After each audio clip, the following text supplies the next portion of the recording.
Glórias a Deus. Abra aí então a sua Bíblia em Lucas, no Evangelho segundo Lucas, no capítulo 8.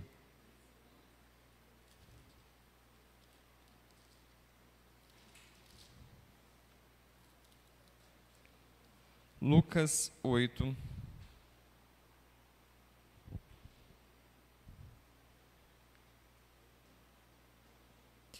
Apenas um versículo, irmãos, o versículo 14. Enquanto você acha aí o texto bíblico, eu quero falar uma coisa para você. Eu fiz um combinado com a comissão de introdução. Comissão de introdução, nós nos reunimos e a gente fez um combinado do pastor lembrar. É uma coisa que já está estabelecida na igreja, mas o pastor vai estar sempre lembrando a igreja que os últimos bancos, tanto da direita quanto da esquerda, eles são reservados para quem? Para os nossos visitantes. Então, você está impedido de sentar nele? Não, não está impedido. Mas você vai, como membro da igreja, sempre deixar ele livre ali para os nossos visitantes. Está combinado, igreja? Amém? Então, não esqueça disso não. Combinado é combinado, hein? Tem um amigo que ele fala assim, o que é combinado não é caro. Porque está avisado para todas as partes, né? Lucas, capítulo... Silas, faz uma gentileza para mim, coloca aí essa versão, esse texto aí, na versão da King James, por favor. Beleza, muito bom. Irmãos, é apenas um versículo, eu vou pedir a sua ajuda. Vou pedir ao nosso introdutor que não permita que ninguém circule nesse momento. Somente o Espírito Santo de Deus passeando no nosso meio. Vamos ler todos juntos? O texto bíblico diz assim: as que caíram entre os espinhos significam os que ouvem, todavia, ao seguirem seu caminho, são sufocados pelas muitas ansiedades, pelas riquezas e pelos prazeres desta vida, e não conseguem amadurecer. Ô Senhor, glórias ao teu nome. Feche os seus olhos, deixa a tua Bíblia aberta aí, vamos falar com Deus. Ó Deus, tu, Senhor, és maravilhoso. Tu, Pai, tens poder. Tu tens, ó Deus, a majestade, a honra e a glória, Senhor. E nós, Senhor, somos ovelhas do teu pastoreio, Senhor. Nós, Senhor, nos alegramos em reconhecer que nós pertencemos a Ti. Por isso, Senhor, a nossa alma, ela anela, ela tem sede de Ti, Senhor. Oh, Pai, nós te rogamos, Pai, nesta noite, fala aos nossos corações. Pai querido, nós queremos as saídas da vida, Senhor. Nós queremos, Senhor, as respostas que nós estamos batendo, Pai, na porta, na Tua porta, Senhor, em oração. Dá-nos, ó Deus, entendimento, alarga, Pai, o nosso discernimento para compreendermos, Senhor, a altura, a profundidade, Senhor, a largura do Teu amor com o qual Tu nos tem amado em Cristo Jesus, Senhor. Oh, Pai, em nome de Cristo Jesus, nos dá direção, Senhor. Pai querido, glorifica o Teu nome, Senhor. Saiamos nós deste lugar, Senhor, com a certeza e convicção de que ouvimos a Tua voz, bendito Espírito Santo. Fala aos nossos corações. Nós te rogamos em nome de Cristo Jesus, em nome de Jesus. Amém e amém.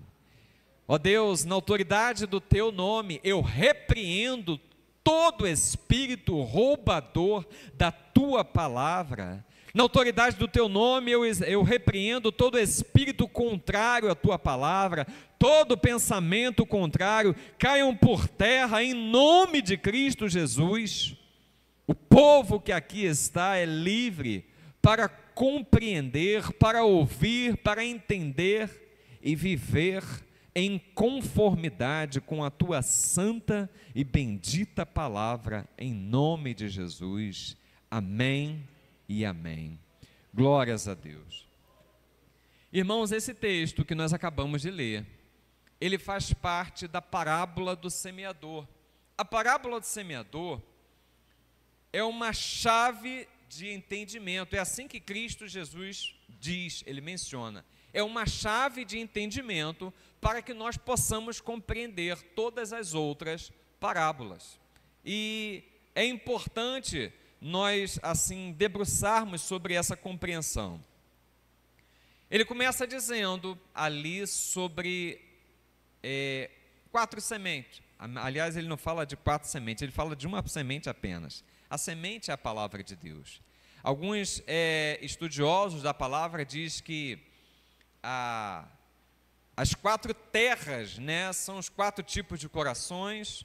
Outros estudiosos, né, fazendo uma interpretação um pouco diferenciada, fala que as 4 terras são 4 fases que nós atravessamos na vida cristã, mas independente de uma coisa e outra, eu queria me debruçar sobre especificamente a interpretação que Jesus Cristo faz sobre uma das sementes. Ele fala melhor dizendo, de 4 terras, né? Ele fala de uma terra, de uma semente que caiu à beira do caminho e foi pisada ali pelos homens. Ele fala de uma outra semente que caiu sobre um terreno rochoso, também foi queimada ali pelo sol. Ele fala de uma terceira semente, que é o alvo da nossa reflexão, que é a que caiu e cresceu entre os espinhos. Finalmente, ele fala de uma semente onde caiu em terra fértil, e produziu a 30 por 1, a 60 por 1, a 100 por 1. Mas hoje eu queria falar sobre essa semente que caiu nos espinhos. Caiu ali entre os espinhos, cresceu entre os espinhos. Essa semente, irmãos, eu acho que eu já comentei aqui com vocês, sempre me chamou muita atenção. Porque essa semente, diferente das 2 primeiras, ela não morreu.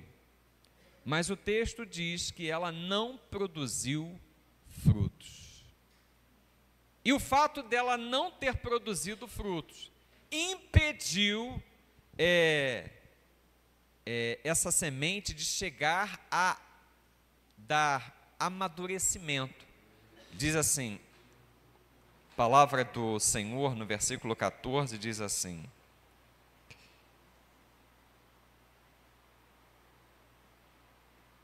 não chegou a amadurecer. Essa é a palavra que é utilizada aqui no versículo 14. Os seus frutos não chegam a amadurecer. E isso chama muita atenção, porque, na verdade, especificamente, essa semente fala sobre maturidade, fala sobre amadurecimento, que não aconteceu, né, nessa semente específica. Irmãos, quando a gente pensa numa pessoa madura, porque as terras são pessoas, né, que acolhem ali a palavra de Deus.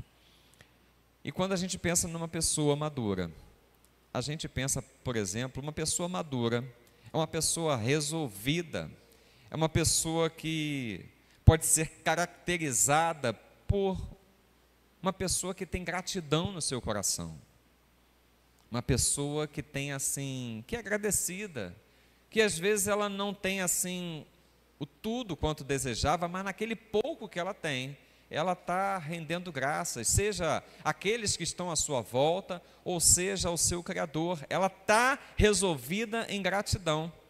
Uma pessoa amadurecida, acho que uma das maiores marcas de uma pessoa amadurecida é uma pessoa que tem um coração perdoador. Uma pessoa que tem assim uma capacidade de absorver as pancadas da vida, e ela trabalha com uma longanimidade. Longanimidade é fruto da presença do Espírito Santo de Deus na vida do ser humano, amém? Ela trabalha com uma longanimidade, então ela é difícil de ser afetada, porque ela tem um coração perdoador, ela compreende, ela entende. Uma pessoa madura, ela é caracterizada por uma pessoa que tem boa capacidade de ser chamada à atenção. Essa pessoa madura, ela não vai ficar melindrada porque alguém chamou a sua atenção, ela não vai ficar de mimimi porque alguém chamou ali, né? Olha, vem cá, vamos conversar, isso aqui não está bom. Ela vai ter assim uma maturidade para entender e se envolver naquela questão que ela está sendo chamada a atenção e ver a sua parcela de responsabilidade naquela questão. Ela vai assumir ali e vai tomar para si a responsabilidade e vai tentar assim, buscar resolver aquela questão. Uma pessoa madura, irmãos, vai caminhar por essas três vertentes. Gratidão, fácil de você exortar, uma pessoa resolvida. Agora, eu queria trabalhar com a igreja os três impedimentos que Jesus narra aqui nesse versículo, é um versículo só, que impediram esta pessoa de chegar a produzir frutos, de chegar à maturidade. Ele diz assim: os frutos foram impedidos, não chegam a amadurecer. Irmão, se não chega a amadurecer, o fruto está lá, o que acontece com ele? Apodrece. Ele não consegue amadurecer, o fruto apodrece. O texto diz assim: a que caiu entre os espinhos são os que ouviram e no decorrer dos dias foram sufocados com os cuidados. Irmãos, ele elenca aqui três cuidados que nos impedem de produzir frutos que amadureçam. Ele elenca aqui três cuidados que nos impedem de amadurecer na presença de Deus. Primeiro ponto que ele coloca, ele diz assim: sufocados com os cuidados. Tem uma versão bíblica que ele diz assim: sufocado com as ansiedades da vida. Irmãos, a ansiedade, ela é algo que sufoca o nosso processo de amadurecimento. A ansiedade, ela é algo que burla, é algo que assim traz prejuízo para o fruto que nós precisamos produzir para Deus. No Sermão do Monte, o Senhor Jesus, lá no capítulo 26 de Mateus, ele diz assim: não andeis ansiosos por coisa alguma. Irmão, se Cristo mandou, é porque é possível nós cumprirmos, amém? Se Cristo mandou, é possível. E eu sei, irmãos, eu não sou uma pessoa muito ansiosa, não. Mas de vez em quando, né, ninguém é perfeito, a gente trabalha assim involuntariamente, porque a ansiedade não é algo assim voluntário. Ela sobrevém, né, e nos pega, e às vezes a gente não consegue descansar a mente, às vezes a gente não consegue dormir, a gente tira o sono, passa a noite, parece que não dormiu, porque a coisa fica ali incomodando, mas a verdade é que Cristo está dizendo que é possível que você e eu não estejamos ansiosos com nada do que esteja acontecendo na nossa existência. Ele trabalha isso nas necessidades mais básicas do ser humano. Ele fala assim: não andeis ansiosos pelo que haveis de comer. Irmãos, é a necessidade talvez mais básica do ser humano, o que havemos de comer. E ele fala assim: olha, os pardais, os corvos, eles não plantam, nem semeiam, mas eles são alimentados. E ele não fala que os pardais e os corvos são alimentados pela relva, não. Ele fala assim: eles são alimentados pelo meu Pai. Irmãos, Deus é bom demais, amém? Então, se Ele pensa no que você quem você é hoje, se Ele te sustentou até hoje, você acha que Ele vai deixar faltar alguma coisa? Não, irmãos, não vai não. Você vai viver aquela promessa do profeta que disse para a viúva: não vai faltar o azeite, não vai faltar porque tem pessoas passando dificuldades, tem, mas a promessa de Deus, ela diz assim: fui justo, fui jovem, hoje sou velho, mas nunca vi um justo desamparado, nem a sua descendência a mendigar o pão. Essa promessa é para mim, essa promessa é para você. Então, não precisamos nos preocupar. O que nós precisamos? Nos colocarmos à disposição. A palavra de Deus diz assim: digno é o trabalhador do seu salário. E se nós temos um trabalho, se nós temos um salário, daí por diante nós precisamos pedir sabedoria a Deus para como nós vamos administrar esses recursos que Ele tem derramado sobre as nossas vidas. Porque muitas vezes, irmãos, eu falo olhando para mim, eu passei muitos anos da minha vida administrando mal aquilo que Deus me dava, os recursos que Ele me dava. Irmãos, existem uns princípios estabelecidos na palavra de Deus que guarnecem, que protegem, que trazem bênção para as nossas vidas. Eu posso citar aqui o Provérbios, capítulo 3, versículo 9, que diz assim: honra ao Senhor com as primícias da tua fazenda, então se transbordarão de vinho os teus lagares. Esse princípio está dizendo o seguinte: nós não devemos procurar a Deus, servir a Deus, objetivando conseguir algo dEle, mas nós devemos buscar a Deus, oferecendo a Ele amor, honra. E a consequência disso, de você e eu honrarmos a Deus, é que Ele derrama sobre as nossas vidas a maior abastança. Amém? Então, você e eu precisamos apenas entender que existem princípios pelos quais nós devemos nos mover nesta terra.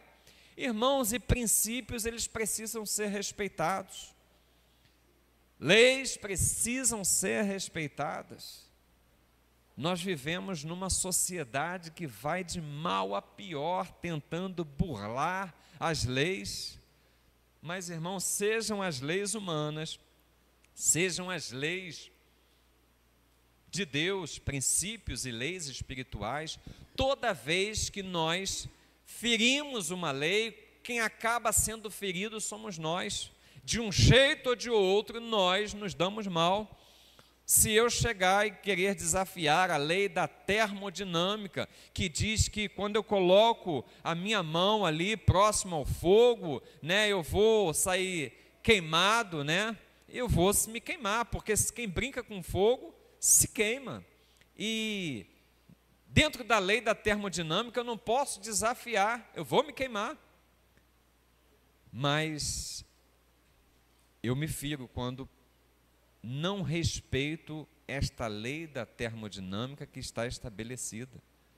Eu não posso desafiar, por exemplo, a lei da gravidade, subir aqui no segundo andar da igreja e falar assim, olha, eu vou desafiar a lei da gravidade, vou pular. Se isso acontecer, irmãos, eu vou me arrebentar, porque existe uma lei estabelecida que todo corpo é atraído pela gravidade ao centro da Terra. Então, vou me arrebentar.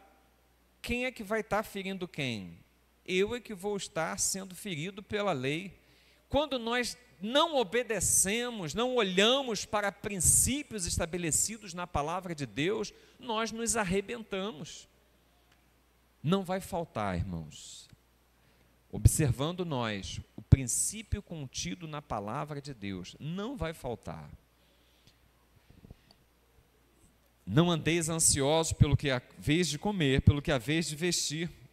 Irmãos, a palavra de Deus diz que nem Salomão, em toda a sua glória, se vestiu como uma flor do campo. Ele dá como exemplo o lírio. Irmãos, eu tenho lá em casa, e gosto muito de plantas, a gente tem um vaso que contém um lírio, dá um tipo de lírio lá. É uma flor linda, irmãos. É digna, assim, de uma fotografia. Mas ela tem uma característica. Você fotografa hoje ali aquela flor, no dia seguinte ela já desapareceu, não dura. É isso que Cristo está falando. Olha só, se uma flor, um lírio que nasce ali no campo, Deus veste com excelência, beleza tamanha que é incomparável. Imagina a gente, o cuidado que Ele tem com você, mulher de Deus, com você, homem de Deus. Não vai faltar o que vestir, amém? Então, Ele está dizendo o seguinte, que quando nós atropelamos, retendo preocupações que geram ansiedade, nós estamos de alguma forma expressando a nossa falta de fé no Deus provedor que nós temos. E Ele é provedor, irmãos. Ele é provedor. O apóstolo Paulo, escrevendo aos Filipenses, ele diz: meu Deus, segundo as suas riquezas, suprirá todas as vossas necessidades em glórias em Cristo Jesus. Então Deus, Ele é um Deus provedor. Abraão experimentou e falou assim: Jeová Jiré, o Senhor proverá. Então eu e você precisamos abandonar essas preocupações pela vida. Façamos a nossa parte, coloquemos a mão no arado, sejamos fiéis, porque não vai faltar o que vestir, não vai faltar o que comer, não vai faltar nenhuma necessidade que você tenha, porque o nosso Deus, Ele é fiel. Ainda que nós não sejamos fiéis, Ele permanece inabalavelmente fiel. Você crê nisso, irmão? Então, que as preocupações, que as ansiedades que nós concorremos na vida não ultrapasse, não tome lugar na nossa existência de uma forma tal que atrapalhe os frutos que nós precisamos gerar para Deus. Que as preocupações e a ansiedade não atrapalhem o nosso amadurecimento. Irmãos, existe um nível de amadurecimento que Deus quer que você chegue, que eu chegue. Quando Jesus estava no seu ministério terreno, ele estava assim tão conhecido, mas tão conhecido, que ele não podia andar ali pelas ruas da Judéia, da região da Galiléia, que as pessoas estavam, acompanhavam, buscavam ele em multidões. Então, num dado momento do seu ministério, Jesus se afasta para uma cidade estrangeira, vai para as regiões de Tiro e Sidom. Irmãos, lá ele encontra uma mulher, chamada no texto bíblico a mulher cananeia, Cirofenícia ela. E aí a mulher cananeia começa a clamar ali pela cura de sua filha. Jesus diz: não, eu vim para as ovelhas perdidas da casa de Israel. E a mulher continua insistindo, os discípulos ficam constrangidos: Senhor, despede essa mulher, porque ela vem clamando, gritando atrás de nós. Jesus dá ali a mesma palavra: eu vim para a casa de Israel. De repente aquela mulher para ali na frente do mestre e diz para ele: Senhor, tenha misericórdia da minha filha. Jesus argumenta novamente: olha só, eu vim para a casa de Israel, não é bom dar aos cachorrinhos, né, antes dos filhos. Irmãos, aquela mulher tem uma humildade e uma fé tão grande que ela coloca assim um ar de surpresa no mestre, no Senhor Jesus. A mulher argumenta com ele: também os cachorrinhos comem das migalhas do seu Senhor. E aí ele diz para a mulher: ó mulher, grande é a tua fé. Irmão, se existe uma fé grande, existe também uma fé pequena. Talvez a fé que eu tenha hoje, talvez a fé que você tenha hoje seja uma fé pequena, mas Deus quer que nós passemos de nível e vivamos num profundo do Senhor. Deus quer que nós aumentemos o nosso nível de fé. Você crê nisso, irmãos? Irmãos, aquela mulher, aquela estrangeira, conseguiu deixar o nosso Senhor perplexo. Ó mulher, grande é a tua fé. Então eu e você precisamos caminhar para esse nível de maturidade, para esse nível de fé, aonde nós vamos experimentar o que ninguém tem experimentado. Você crê nisso? Aonde você vai ver o que ninguém está vendo, aonde nós vamos ter um relacionamento diferenciado com o nosso Deus. Irmãos, é isso que Ele quer de nós. Esse nível de fé.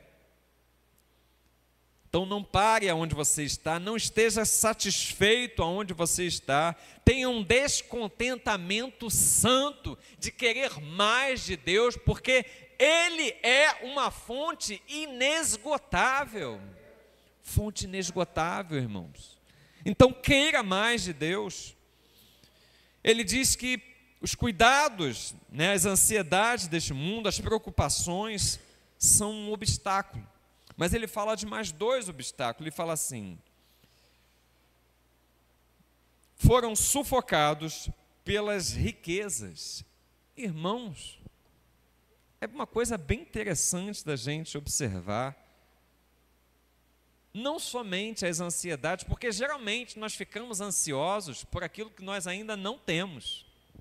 Mas Jesus está falando aqui que os espinhos, aquilo que nos sufocam, aquilo que nos impede de amadurecermos, de produzirmos frutos na presença de Deus, pode ser gerado também esse sufocar, esses espinhos, por aquilo que nós já temos, pelos recursos que Ele nos tem abençoado. Irmãos, nós não podemos inverter a polaridade, nós não podemos inverter as coisas, não podemos amar mais a bênção de Deus do que o Deus da bênção.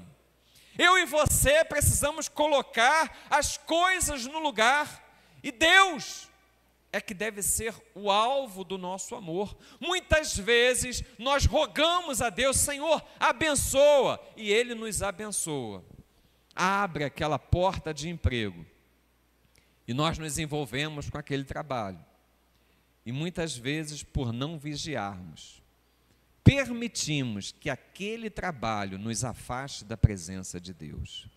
Muitas vezes nós pedimos a Deus uma bênção, talvez um local para morar, talvez um veículo para nos locomovermos, e colocamos o nosso coração naqueles recursos. Irmãos, recursos são bênçãos, mas o nosso coração não pode estar nele, porque aonde estiver o seu coração, ali está o teu tesouro, e você e eu, como disse o Senhor Jesus, devemos colocar o nosso coração aonde a traça não consome, aonde a ferrugem não consome. Vou falar uma coisa para vocês aqui. Eu venho de uma família, o que eu vou dizer? De poucos recursos. Venho de uma família de poucos recursos. E há 20 anos atrás, 20 um pouquinho, o Senhor assim começou a abrir as janelas, né? A gente conseguiu construir uma casa, onde a gente mora até hoje. Mas a gente construiu aquela casa e assim, aquilo foi assim um deleite para a gente, porque diz o texto, diz o ditado que quem casa, quer casa. Então a gente precisava de uma casa para morar, Deus abriu as portas, abriu a janela dos céus, nós construímos a casa. Reconhecemos que foi bênção dele. Mas irmãos, o nosso coração não pode estar na bênção de Deus. Nós precisamos estar com o nosso coração no Deus da bênção.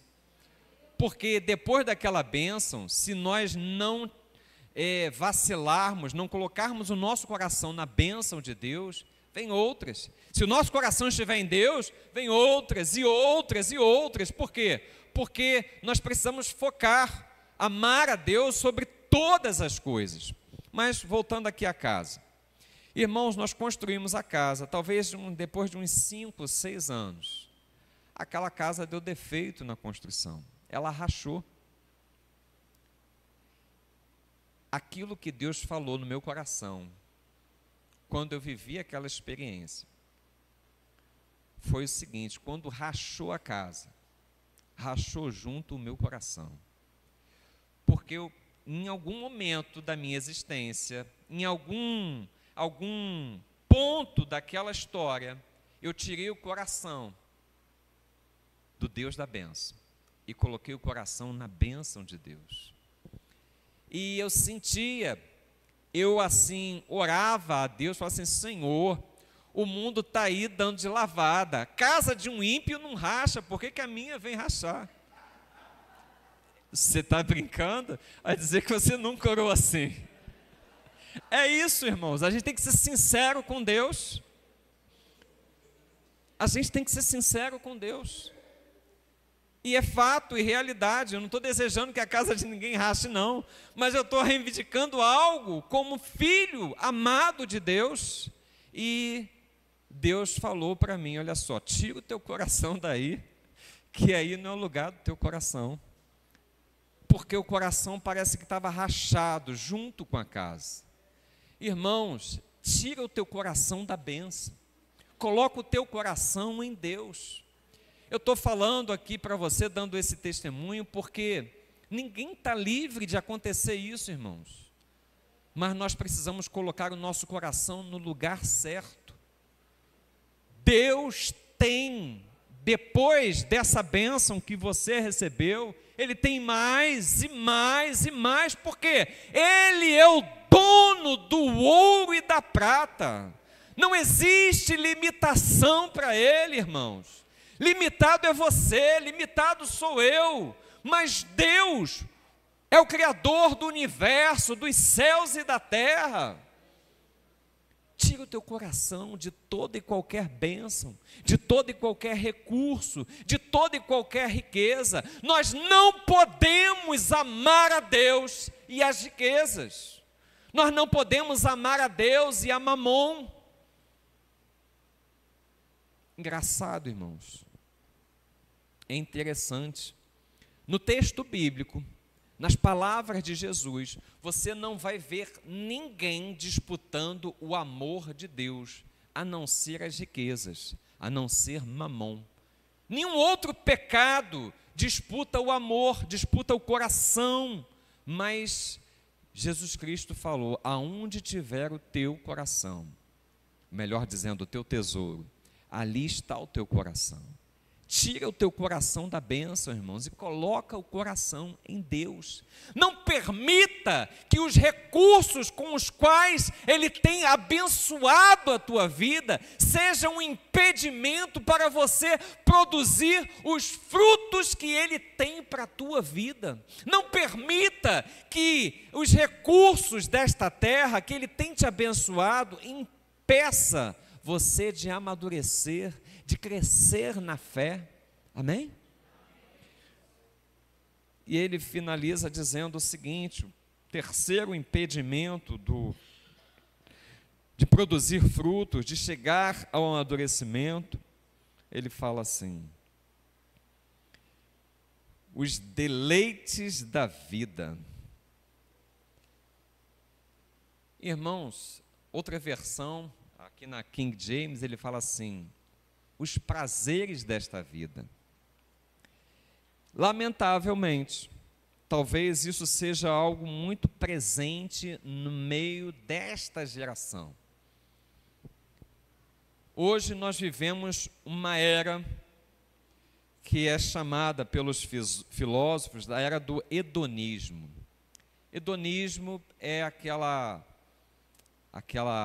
filosofia que diz que eu preciso ser feliz, eu preciso ter satisfação, eu preciso ter prazer. E ele está dizendo assim, depois de riqueza, ele fala, sufocado pelos prazeres deste mundo. E nós estamos vivendo numa era onde o mundo busca prazer de todas as formas. A gente tem, hoje em dia, por exemplo, a inocente, não tão inocente assim, indústria do entretenimento. Irmãos, põe uma coisa na tua cabeça. Tudo aquilo que rouba o tempo que nós deveríamos dedicar a Deus, não existe inocência nisso. Houve uma época, quando eu era casado de novo, que eu gostava muito de videogame. Hoje em dia eu não gosto. Quem coleciona videogame lá em casa é Carlos Vitor. Mas eu não gosto, assim, às vezes ele me chama para jogar, eu não tenho paciência. Mas quando eu casei, assim, isso aí há quase 30 anos atrás, eu ainda gostava muito de videogame. Então, se deixasse, eu passava assim um dia onde eu não estivesse trabalhando, eu passava o dia todinho jogando videogame. Talvez para você não seja o videogame, talvez seja uma série ali que você esteja maratonando, num desses streams. Talvez seja uma outra coisa para você, você não gosta de filme, você não gosta de série, você não gosta de videogame. Mas o que está roubando o teu tempo? O que está te dando mais prazer do que estar na presença de Deus? Irmãos, o entretenimento, ele não é pecado. Em nome de Jesus, não é pecado. Não estou dizendo para você que você não deve ter nada com que se entreter. Isso é até saudável. O que não é saudável? Mais uma vez, você inverter a polaridade. Você deve ter um tempo para você ali estar se alegrando, fazendo algo que te distraia, fazendo algo que assim dê uma saúde mental, despareça. Mas o que você não deve fazer é investir todo o tempo que você tem buscando essa satisfação, porque aí já vira uma patologia, uma doença. Porque, irmãos, não ter tempo para Deus é viver perdendo tempo.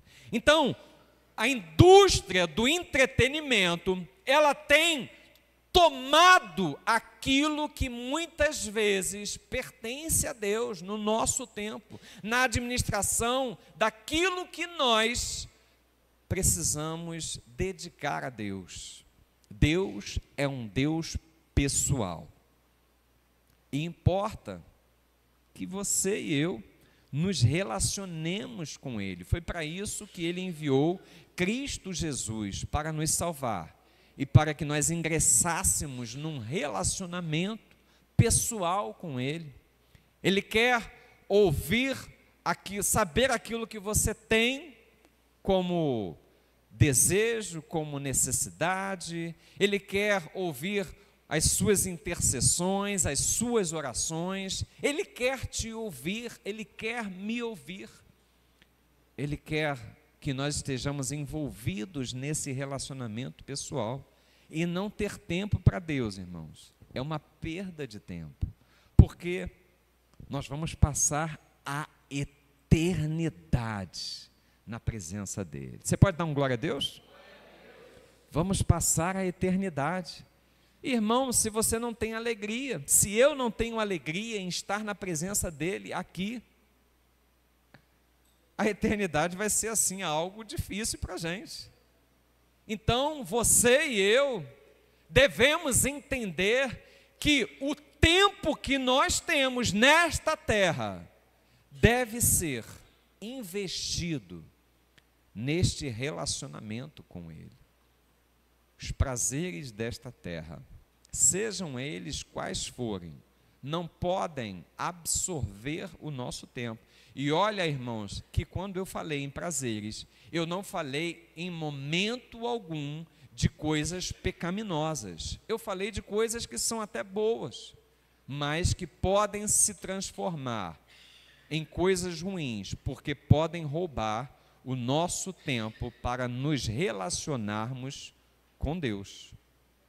Então eu e você precisamos tirar esses impedimentos. O que tem impedido você de amadurecer na presença de Deus? Talvez sejam as preocupações, talvez sejam as riquezas, os recursos com os quais Ele tem abençoado a sua vida. Talvez seja os prazeres, aquilo que tem alegrado o teu coração, você tem se voltado demais para isso. E muitas vezes, irmãos, como a gente utilizou o exemplo do entretenimento, às vezes nós podemos estar dedicando tempo demais a coisas boas, a ponto de não estarmos envolvidos num relacionamento com o nosso Criador. Então pense nisso. Eu e você fomos chamados por Deus para produzirmos frutos e frutos maduros. Amém? Eu e você fomos chamados para sermos homens e mulheres, a vivermos num nível de fé, num relacionamento de profundidade com Ele. Que estes empecilhos, que esses impedimentos não sejam uma realidade na sua vida, na minha vida, mas que nós cheguemos ao versículo seguinte. Ele diz assim, versículo 15: a que caiu na boa terra, são os que, tendo ouvido de bom e reto coração, retém a palavra, e estes frutificam com perseverança. Que este seja você, que este seja eu, a frutificarmos na presença de Deus, a estabelecermos frutos com maturidade, a produzirmos frutos que vão amadurecer. Vão chegar, irmãos, esses frutos vão chegar ao trono da graça e vão dar alegria, vão produzir alegria no coração do nosso Deus. Você recebe essa palavra? Diga assim: eu recebo em nome de Jesus. Fica de pé, irmãos, vamos adorar a Deus. Sejamos nós, esses que o Senhor tem chamado para fazer diferença nesta terra, produzindo frutos que vão permanecer. Sejamos nós aqueles que vão estar livres de preocupações e ansiedades desta terra. Sejamos nós aqueles que não vamos inverter a polaridade, não vamos fazer dos recursos desta terra, não vamos colocar os nossos corações nos recursos, nosso coração vão estar naquele que provê, no provedor. Sejamos nós aqueles que vão investir tempo num relacionamento real e pessoal com o Senhor da glória. Não vamos perder tempo com coisas que não alimentam a nossa alma. Não vamos nos deter nos prazeres desta vida. Antes, vamos investir num relacionamento real e pessoal com Deus. Vamos louvar.